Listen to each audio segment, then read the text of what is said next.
పాకిస్తాన్‌లో ఆకస్మికంగా అదేదో పులి మీద పుట్రలాగా జరుగుతుంది. ఓ పక్కన బెలూచిస్తాన్ నాయకులతో అమెరికాకి సంబంధించిన రిపబ్లికన్ పార్టీ సెనేటర్లు కలవడం ఒక రచ్చ.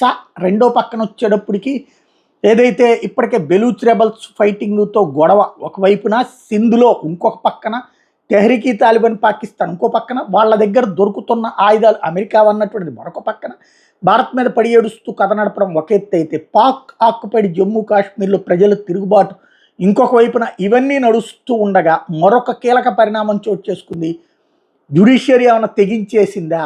ఇమ్రాన్ ఖాన్ అనారోగ్యంగా ఉన్నాడు, ఆయన్ని ఆసుపత్రికి తీసుకెళ్ళి చికిత్స చేయించండి, జైల్లో చికిత్స కాదు ఆసుపత్రిలో చేర్చండి అని.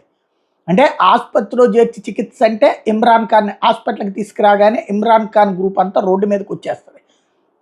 ఆ పార్టీని రద్దు చేసినా వాస్తవంగా చెప్పాలంటే ఇప్పుడున్న షాబాజ్ షరీఫ్ పార్టీ కంటే ఎక్కువగా 30-40 సీట్లు వాళ్ళకే ఉన్నాయి. అలాంటి సిచ్యుయేషన్లో వాళ్ళందరూ రోడ్డు మీదకి వస్తే ఇంకొక ఉద్యమం అవుతుంది.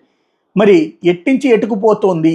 వాస్తవంగా మన దరిద్రం ఏంటంటే పాకిస్తాన్లో అన్రెస్ట్ పెరిగిపోయి గొడవలు ఘర్షణలు అయ్యి పాకిస్తాన్ వాస్తవంగా 4 ముక్క చెక్కలు అవ్వాల్సిన సందర్భం. అలా అయ్యే సందర్భంలో దాన్ని డైవర్ట్ చేయడానికి, దేశభక్తిని రేకెత్తించడానికి ఇండియా మీదకు వచ్చేటటువంటి అవకాశాలు ఉందన్నటువంటిది మనం అలర్ట్ కావాల్సిన అవసరం.